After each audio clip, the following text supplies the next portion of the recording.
Hi there.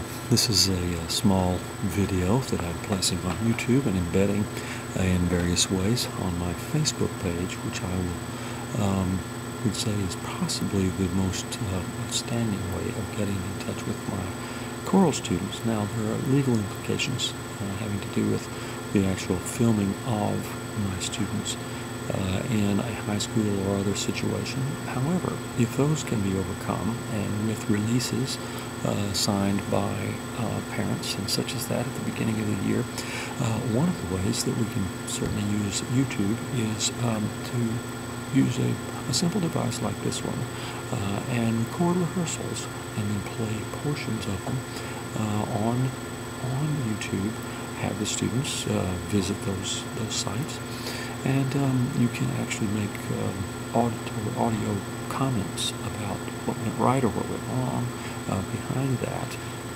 And this is being done quite a bit around the country with various experimental levels with others.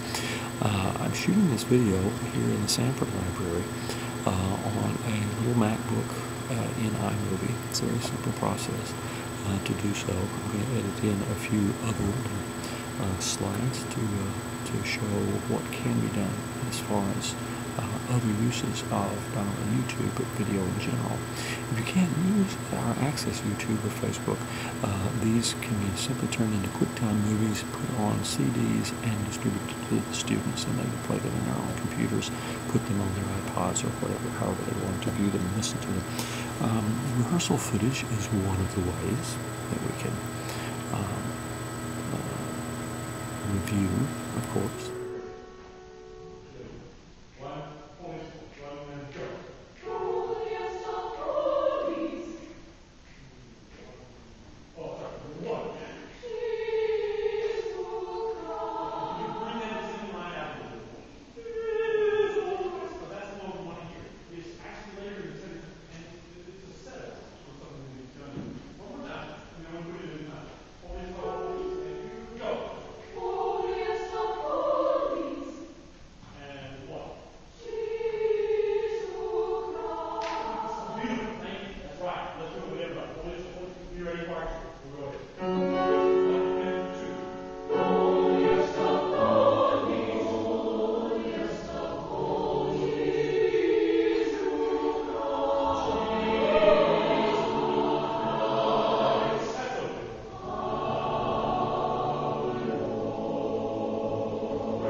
We can review the music itself, both audio and by scanning actual music and putting those JPEGs on. Now that, of course, has fair use and legal implications. It will probably call for some sort of licensing.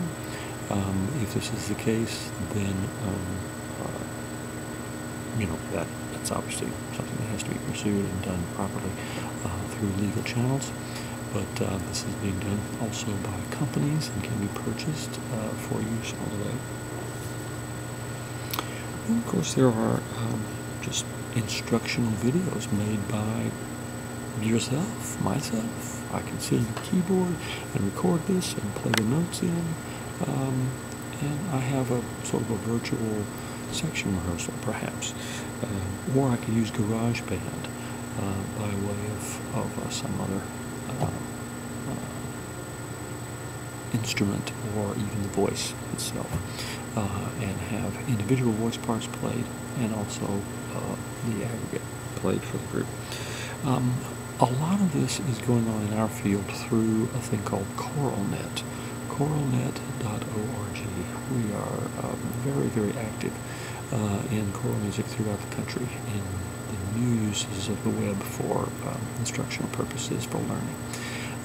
I also am excited about setting this up for not only high school but perhaps other groups in the way of community-based choirs or some such thing as that.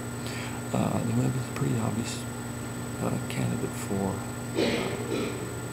music and for our use. I mean, not only iTunes, but all the newer sorts of music print technologies, Sibelius, which I mentioned in my tech plan, such as that.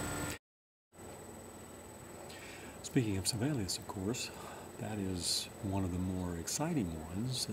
If we have an electronic keyboard or simply a Windows-based or Mac computers, we can make use of music print programs, allowing students to write their own music, to hear it back. It can be put into a variety of formats. We can make parts, we can make individual items for them. It seems like the technological part of the music business is just getting started, and it's an exciting time to be a part of the music business, whether you're in public schools or private schools or church or wherever. It's a very big business and very thrilling way of teaching. Thanks for listening.